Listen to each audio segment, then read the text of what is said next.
OxFit Podcast, episode 10. Episode 10.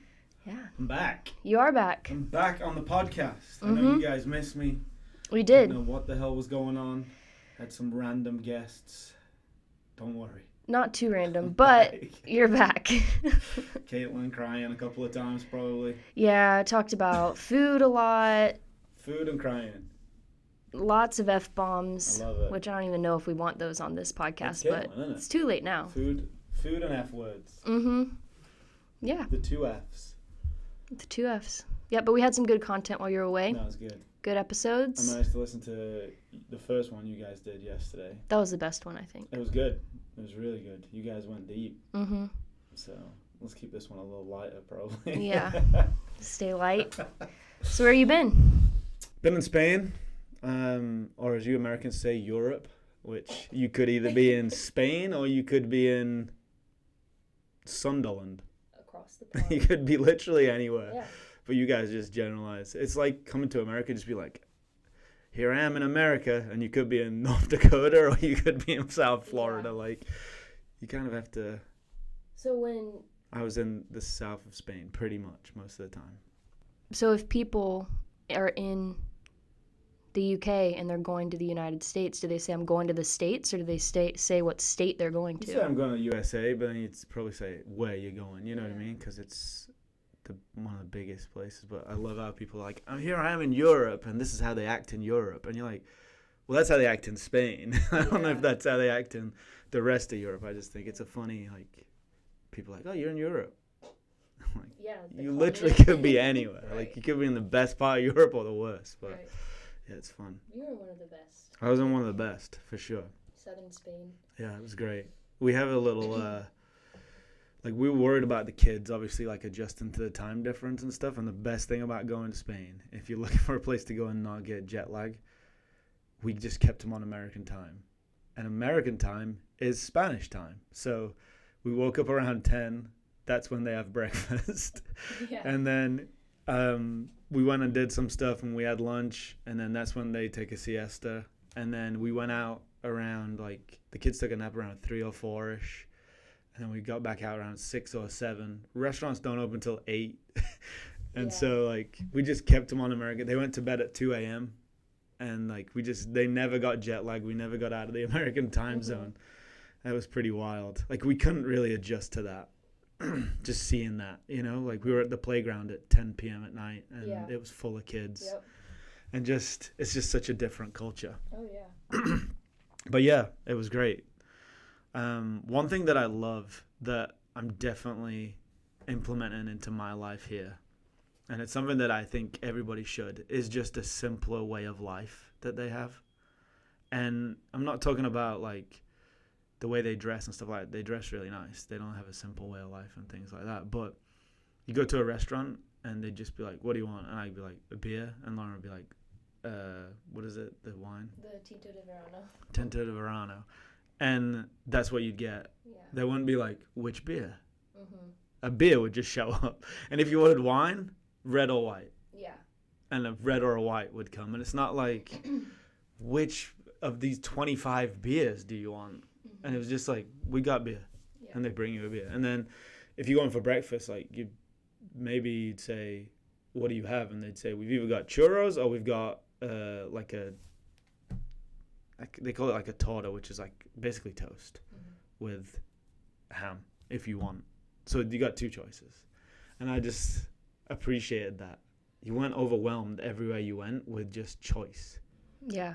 It is nice to just know that if you were going to a cafe, every cafe has the same stuff. You don't even need a menu. Yeah, it was great. Beer. And they just bring you whatever beer they have. And it was usually the local beer that they make. And it was just really easy. And I was just like, oh, I don't have to make a choice on every single which I think when I first came to America, the choice was like, wow, this is amazing.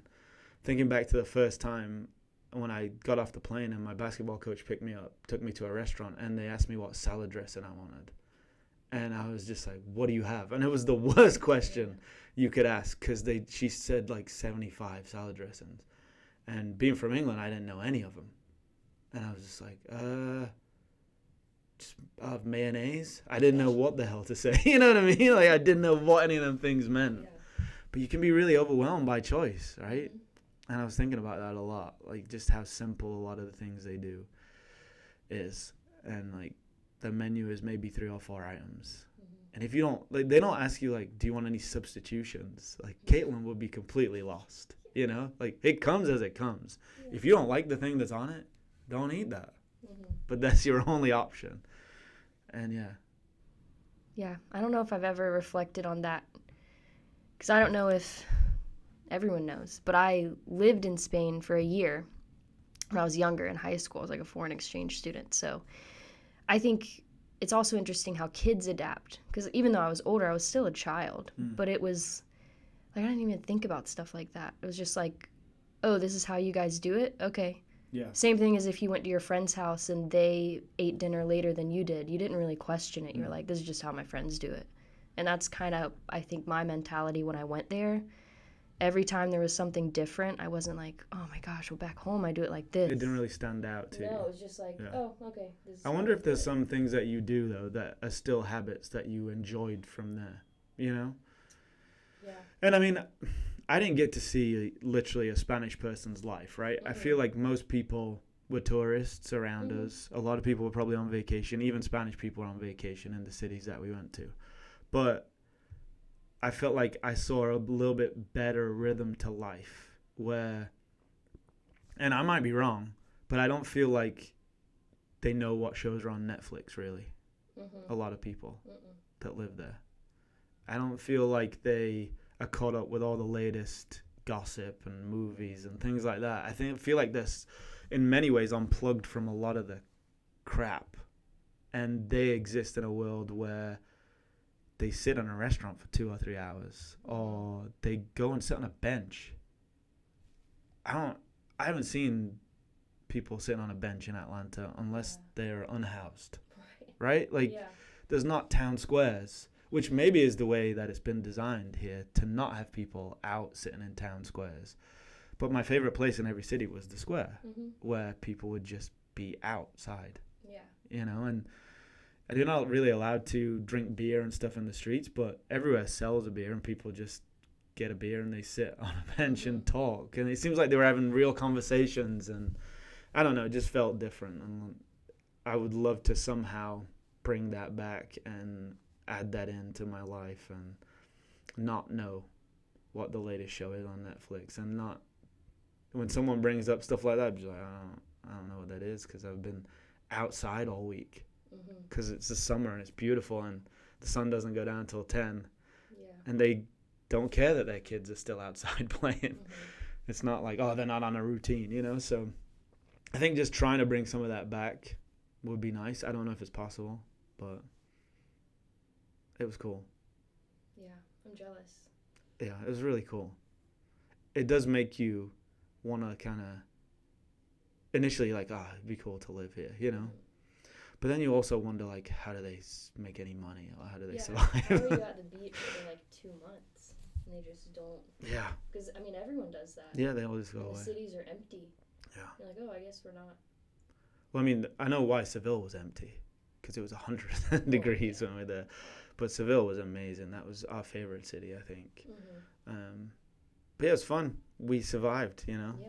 We managed to travel with a 3 and a 1-year-old for a month around Spain. I heard my recommendation just went horribly wrong to go. Make sure you go to Granada. I think it wasn't. Well, it was Granada itself, because it's just a hill, right? Which is difficult with kids.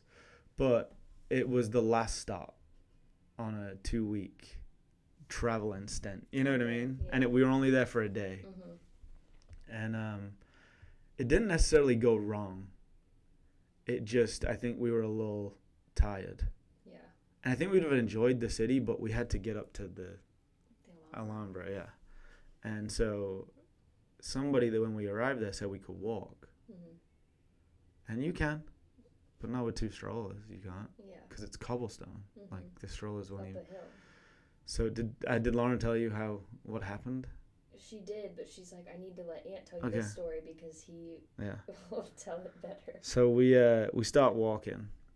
And we get to a point where we just can't go any further. So I'm like, all right, there's these little bus shuttles which go up the mountain. And they're these little red buses, and they drive them like they're in F1 competitions, right? Like the steepest drops you've ever seen, and these guys are like, here we go. Yeah. Well, everybody drives like that. Why is it such a peaceful place, but taxis want to kill you, and nobody wants to stop for you to cross the street? No. It's insane. And people are really rude. Mm-hmm. Okay, I thought it was just like French people had the reputation of being rude, but there's no fake niceties in Spain. That's true. When I got back and I went to Publix here, which everyone's been raving about in the Publix, it's nice. It's nice. Yeah. I was just in Spain, you know what I mean? It'd be like, it's in the Publix. I'm like, dude, have you seen the buildings? How they build the palaces? Publix. But everybody's really nice. And like they're like, have a good day, sir, and all that American shit. And I was like, that feels nice. Yeah. It felt nice to have somebody. Don't mean it. Yeah. Compared to like they're just angry. Yeah, honking. Not even in cars, just people are just like, what do you want? And you know, like you walk down the street and you look to smile at someone and they just look at you. And you're like, whoa. They don't care. No. And I don't know who's right and wrong again, but I just know it feels nice to have people be like, have a nice day. I will have a nice day. And I've just been to Kroger or wherever. But getting back to the story, sorry. But it actually got to us that people weren't very nice by the end of the month. Because we couldn't adjust from being in America for so long to being there, and people just little things where they won't hold a door for you or help you with a stroller upstairs, and like there's so many little things that they didn't do like that. But we got over it. Luckily, we found a book on this Buddhism that was in someone's Airbnb. It was about a guy on death row. And so we just kept saying, hey, remember that book? It could be worse. That was a tangent. All right. Back to work. We got to a point where we couldn't get up. So we're like, all right, let's go get this bus. We have 2 strollers. So we have to like fold up the strollers, grab everything we've got. We just got some snacks to take in. So we've got a bag kids stroller trying to get on this bus. First one comes and it's full. So I'm like, all right, there's one coming next. So we just get on the next one. We start going up the mountain. And I'm like, feels like this bus is not going the right direction because we should be going. And we went up and then we started going down again. And so I'm like, is this going to the Alhambra? The guy is like, no. This bus, it's a 32 you want. And that's all he could say. And I was like, do you loop back around? And he's like, no, we're going. And I was like, yeah, but can you drop us off somewhere? And he's like, yeah, I can drop you off. So we were on it for like 10 minutes. And when I looked at the thing where we were 3 stops from the Alhambra before we got on this bus. So he said, get off here, go to that bus stop. So we got off, went to that bus stop. And then we got on the next bus, which went right back into the city. All the way around, all the way back where we'd walked. Oh, no. And no AC. The AC was broke on this bus. Oh, gosh. And then started picking people up and making its way back up the hill. So we were 3 stops away, and we were a 10-minute walk, but we just couldn't do it. Yeah, it's so steep. Yeah. And so we're like, all right, we'll make it. So we get on the bus. We were on the bus. We end up getting there, and we're like, at least we made it. And you have a ticket time to get in. And we set off at like 11. We would have been there by 12. Our ticket time's 1:30. And now it's 1 o'clock. And we're like, it takes a while to get through the Alhambra. So we're rushing to get in and get through. And so we're like running all these different directions. And it's kind of confusing. It's a palace. So it's like a bit of a maze to get through. So we get through, eventually get to the line. And as we get in line, the woman comes up to us and she goes, you can't bring strollers in. And we're like, oh my God, it's 1:15. Our ticket time to get in is 1:30. Like, they're really strict about getting in. So like, all right. So we go back to this little check-in thing to check in the strollers, and she's like, for some reason our ticket says 2:30. And she's like, I'm sure I booked 1:30. She shows the woman. She said, no, you're 2:30. So now she's like, yeah, you can come back at 2:30. So like, all right, we got to kill an hour now. And we can't go back the other way because we're just tired at that point. So like, all right, check in our strollers. So we got to carry the kids around this palace. Mia is now the worst because she just wants to move and walk all the time. So when you're carrying her, she just screams. And then Leo is just Leo. So he's just wanted to sprint and touch everything. And so we're waiting to go in. No strollers. And what I thought we were going into was the crown jewels. The way that these Spanish people were acting about what we were going to see, they were like yelling at everybody in line. I keep no backpacks and like backpack on your chest. And everyone was just like, and I was laughing with some guy in line. I don't know where he was from. I was like, we going to jail? And he was like, it feels like it. And so I was like, it must be like all this jewelry and everything. No, it's just a garden, basically. And it's just walls that have been carved. Yeah. And so, and Leo, we got in trouble because Leo was touching a rope that is just one of them ropes that stops you going into somewhere. So like just a metal. Oh, so not even a part of the No. Okay. Yeah. And I was just like, so that was our Alhambra trip to get there and do all that stuff. And like, it was worth it because I'll never forget it. Yeah. You know? And as we were going through it and as it was like the hardest stop of the trip, I was like, we might forget Madrid, we might forget Seville, but we'll never forget coming to Granada. And so everything goes wrong is kind of when you get to experience life, right? Like it's when it like imprints on your memory. Like when someone will say, have you ever been to the Alhambra? I'll be like, well, yeah. I'll never go back.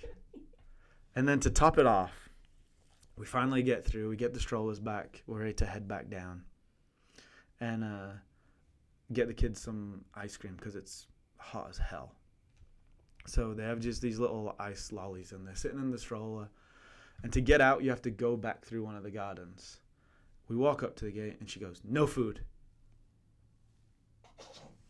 And I just lose it. You know what I mean? I'm just like, they're kids.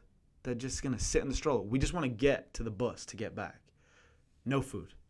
Points to the sign. And I just was like, she was like, what did she say? Lauren was like, all right, let's just go back down here. I was like, no, we're standing here. And we stood and I just looked at the desk while they ate their ice creams, you know? And the woman was like, realized that she was being stupid at that point. You know what I mean? Because it was just standing there. I was like, I'm not moving. Yeah. Because we don't want to go anywhere. We just want to go home. Yeah. And the only way out is through this. I'm not going to throw their things in the trash because they're hot, you know? So it was funny. And then eventually she's like, you guys can go. And I looked at her and said, nope, we're waiting until they're finished. Like, that was the only control of the day I felt I had. I was like, no, we are not going until they're finished because it's the rules. And I was like, oh, God.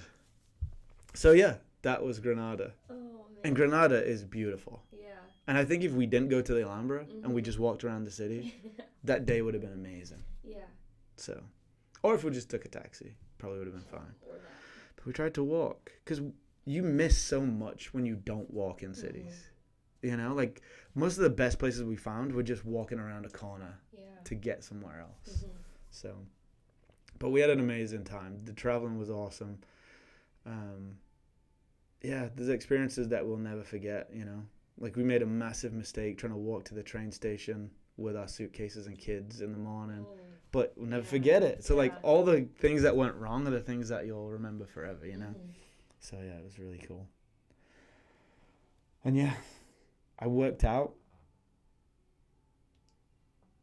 twice, I think. Twice. Wow. That's probably a record for you. Oh, it's a record for sure. Because I think I said, did I say it to you? I was like, I'm only going to work out if I feel like I want to. Yeah.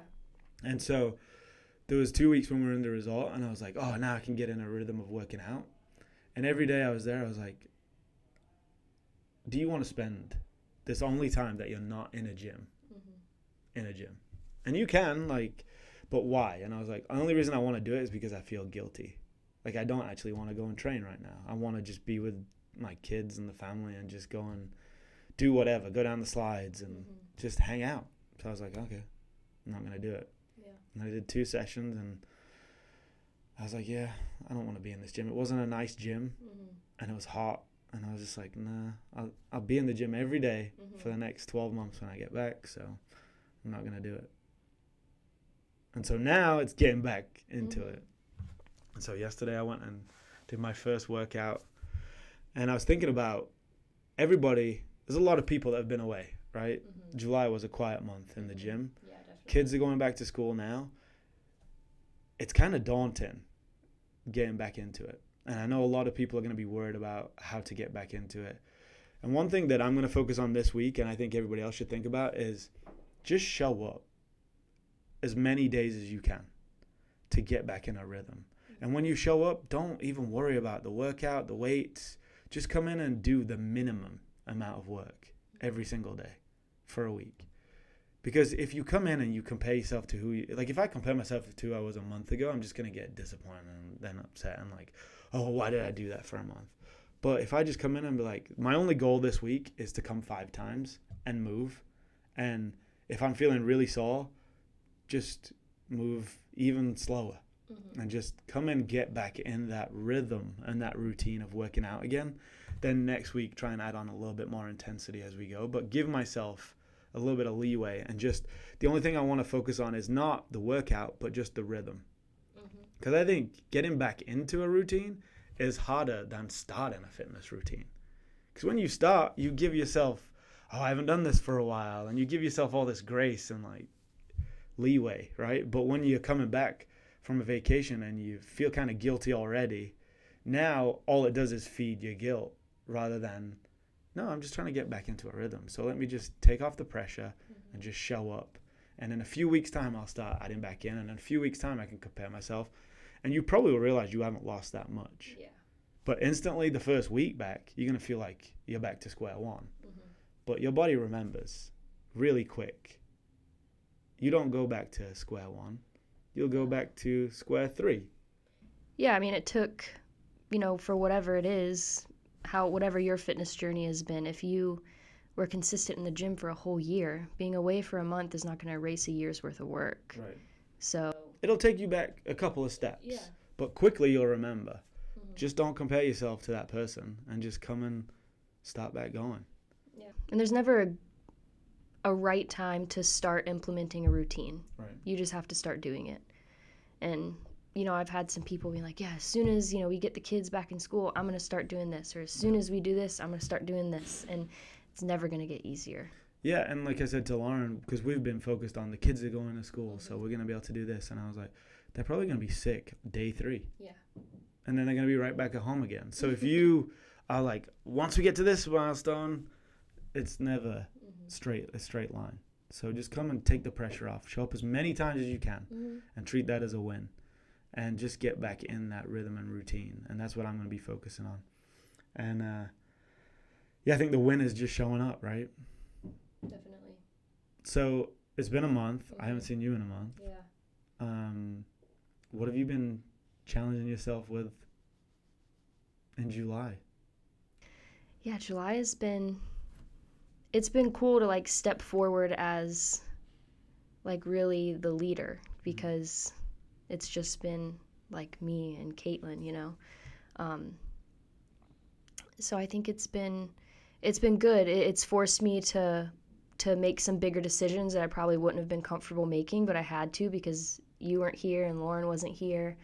So yeah, I feel like it really gave me a good push into who I am as head coach and who I want to be and where we're gonna go from here. So what kind of decisions? Give me some ones you struggled with doing. The most recent one was making some tough calls on canceling classes or adding new class times and kind of how I want to see different programs develop. So OxFit Teens is shifting back to Grant Park because EAV is just booming and we need a 4 p.m. class there every single day. So... And I almost did. I almost waited for you to get back. And I was like, Caitlin, I don't know. I don't want to make this call. And then I was like, you know what? No. I think we need that class every day. EAV needs this class. Yeah. We're having 18, 20 people in 5 p.m. at EAV at least 3-4 times a week. Yeah. So we'll figure it out. Yeah, we'll figure it out. And, I'm going to be here to train these teens from 3:30 to 4:30 here at Grant Park. So we're still going to have an awesome group of kids here Monday, Wednesday, Friday. But yeah, for now, EAV is just going to take off, and we're going to roll with all these new members, which is great. A lot of changes to coaching schedules, being a leader in that sense, kind of overseeing people that used to be just a peer or someone I coached alongside. It's hard to make that transition to someone that has to be a little bit more of a voice of authority. Which I'm with like friends, for example. Yeah. So I have to create that space where it's, this is a head coach conversation, this isn't a friend conversation. And then on the flip side, being able to train in the afternoon and be like, this is friend time. We're friends again. Yeah. That's cool. That is a tough one. I don't think I've ever had an issue with that, because I feel like my best friends are the people that hold me accountable and tell me the truth in every situation, So, but I feel like maybe that's more difficult for different kind of relationships, or I don't know. Maybe it's just easier for the owner, rather than someone who's the head coach and was a coach, and you know what I mean? It's just you stepping into that role, right? So yeah, it's hard because I've been in all of those places. I've been just a member, and I've been a new coach, and then I've been, just regular coach at OxFit. So I've taken all those steps, whereas I think you, obviously, this has been your business from day one. You've been in charge from day one. Yeah. But I think I kind of, when I have friends around me, they're friends that want good feedback, right? So I don't know. Like if I'd have to tiptoe around you to tell you something, we're probably not good friends anyway. Right? So it's like my friends want the truth. And as a friend, I know the value of the truth. Every good friend that I've ever had's told me when I'm doing good stuff and when I'm fucking up, So I feel like once you see it from a different perspective that way, then the people that take the feedback well and the people that want to hear what you have to say are your good friends anyway. And the people that don't probably won't last very long as a coach here, right, or a friend for you, right? So I think that will help take the pressure off of that. Yeah, that's true. And then what was your challenge for the month? My challenge for the month, I don't think I ever... We never said one? We never settled on a challenge, because you gave me... Caleb was texting and driving, right? Yeah, apparently.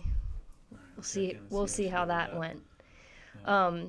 You gave me... Oh, well, you said not to roll your eyes. How did that go? Probably went out the window as soon as you left. All right, we'll keep working on it. No, I think... yeah, we had a good month. I wish I had set on, this is what I'm going to do this month. But I didn't. Maybe I did roll my eyes less. Okay. But I can't. I have no way of measuring that. No. Because I don't know when I do it. You do. Yeah. You almost did it then. That's why you closed them. Yeah. That's funny. So I did coffee. Coffee, yeah. No caffeine. Yeah. For the whole time I was gone. And I don't know if it's fair to judge it because obviously I wasn't at work and I wasn't in a normal routine, but I didn't feel any different. Yeah. So I went through from probably like 400 milligrams of caffeine a day to 0.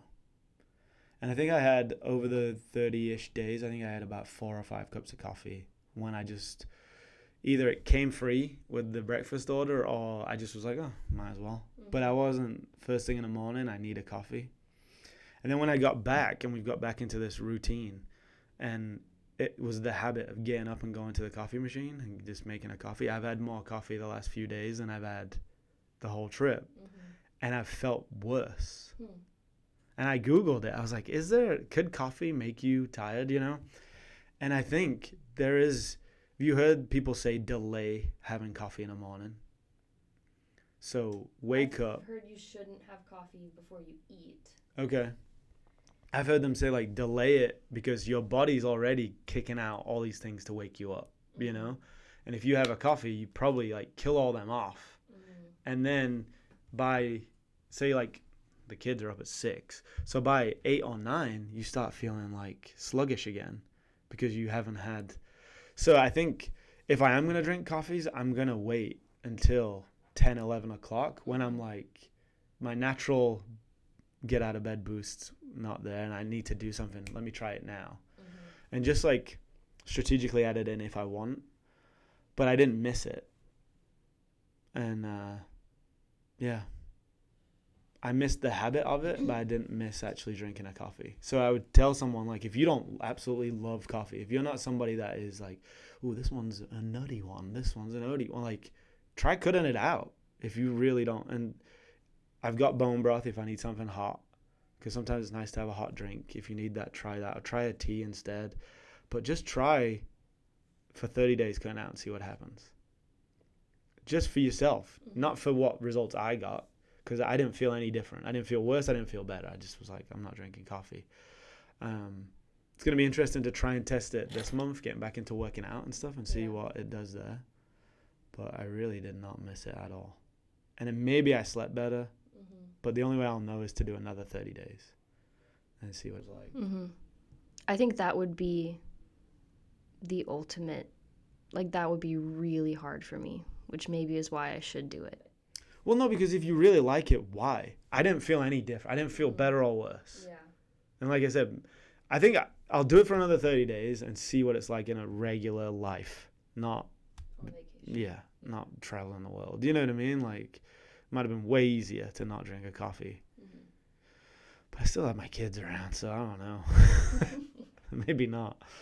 But yeah, I'll do it for another 30 days. And if you want to do it with me, you should. Because why not? Like, if you can't go 30 days without coffee, then you got some serious issues, right? Yeah. It's only 30 days. If you know you're adding it back in, then 30 days without, it's fine. But yeah, just give it a try. And especially if you don't love it, because maybe you don't need it. Maybe you can replace it with something that makes you feel better. Because I do think relying on caffeine is probably not a good way to live. Right. But I don't know. We'll see. I know them energy drinks are not good. Which I never really, I don't like those. I know they're not good. No. I know they're not. So, like, I'm trying not to add them back in. But I had one of them at McDonald's. No, they don't really have McDonald's. They have Burger Kings everywhere in Spain. And there was one in the airport when we came home. It was the only thing we could get. And they did the Monster. You know that you can, like, get a beer, you can get a Monster, you get all this different stuff, like, rather than just fountain drinks. So I was like, well, it's a can, so I can take it on the airplane, so I get that. And I drank that when we got back, and it was that one, that tropical one, whatever. Good Lord, that's good. Yeah. Isn't it? No, they are good. I finished that, I was like, oh, I want to buy more of them, but I'm not gonna. Yeah. So. How long we been going? Shit. A hot minute. About 30 minutes. Yeah. Last thing I'm going to talk about is I have been away. I haven't really been working out. I just weighed myself, and I'm pretty much the same weight, which is not easy to do. I was an all-inclusive result for 2 weeks. Now, one thing that I said was, okay, I'm not working out, so I'm not just going to go crazy. I'm going to drink whatever I want, and I did, because it's hard to walk past an unlimited beer tap and not get a beer when it's 95 degrees outside. But I didn't really eat breakfast. They did rotisserie chickens at this one little bar every day. So if I felt like it, I would have pretty much half a chicken every day for lunch. And then at night, most days except Friday and Saturday, I treat them as the weekend days, I ate carnivore. Okay. Because I was an all-inclusive resort. The only thing you're not eating by doing that is pretty much French fries. And they look amazing, right? When they're under the light and they're freshly out, I get it. But there was steak. There was 5 different kinds of fish every night. There was lamb. There was, you know what I mean? And I was like, if I can't do carnivore here, then I have some serious problems. Because there's every kind of meat you can imagine. So if you're on an all-inclusive vacation, I would say do like a paleo or do a carnivore while you're there. And the last 2 weeks of the trip, I went from feeling bloated and just like from eating whatever in every city we were at. I was like, what is their main dish? Got it. And it was usually deep fried something. And went from that to eating carnivore. And I could see over 2 weeks, like my waistline starting to shrink and like abs appearing again. And I was just like, I'm on an all-inclusive vacation and I'm getting abs. And it was pretty cool to just think you can use it. You know what I mean? Like, there's the best food you've ever seen. As much as you want. You could have 3 or 4 steaks. You can have, and just don't have the French fries and don't eat the bread. That's the only choice I have to make. And I'm still going to have an amazing vacation. And I thought that was such a good, kind of like a hack of being on a vacation. You know? Definitely, especially when you're, like you said, it's all inclusive, so you're not necessarily... The only choice you're making is pretty much not to eat French fries. Right. Because they're everywhere when you're on this trip. And everybody else is eating them because they're on vacation. So you just see plates of French fries everywhere. But you could just make the choice to just eat all the better food. You could get French fries at home. You can't get swordfish and, grouper and all these different things that they make over there. And so I was just like, that's the only decision I have to make. And I felt great. And I was losing weight at an all-inclusive, Well, that's a sign, probably. Is that in here? It sounds like it, but these walls are paper thin, aren't they? So probably not. It's probably 4 doors down. So yeah, we're back. Hopefully that podcast wasn't just a bunch of nonsense because my brain is mush from chilling and reading books and having my kids around 24/7 for 2 months. I love them. Yeah. But boy, oh boy. They're both going to be in school. You and Lauren are going to be here. I have to take Leo to visit his class in like 5 minutes. So Cute. yeah, Lauren's back. Yeah. I'm back. Gangs. I've never been After here. a year off. I've never been here with all of us together. Yeah. Someone's always been gone. It's going to be an exciting year. Let's get after it. Oh, yeah. Yeah. If you get back in the gym, get your ass back in the gym. That's the message of this podcast. Get your ass back in the gym. Today. Yeah. And just do the minimum. And don't be like, last week I lifted this. 2 months ago I lifted this. We don't care. Doesn't matter. Just get in a rhythm. Yeah. Don't come in, do something stupid, be so sore you can't come back for 4 days. Because you see that, right? I see people that will come for a week and then they're gone for 2 weeks. And they'll come for a week and then they go because they're just continually sore. Come in, do the minimum this week, get back in a routine, slowly add on intensity. Don't be an idiot. I'm telling that to myself. Yeah. Easier said. Hopefully I listen. Yeah. And I'll see you in the gym. Sounds good.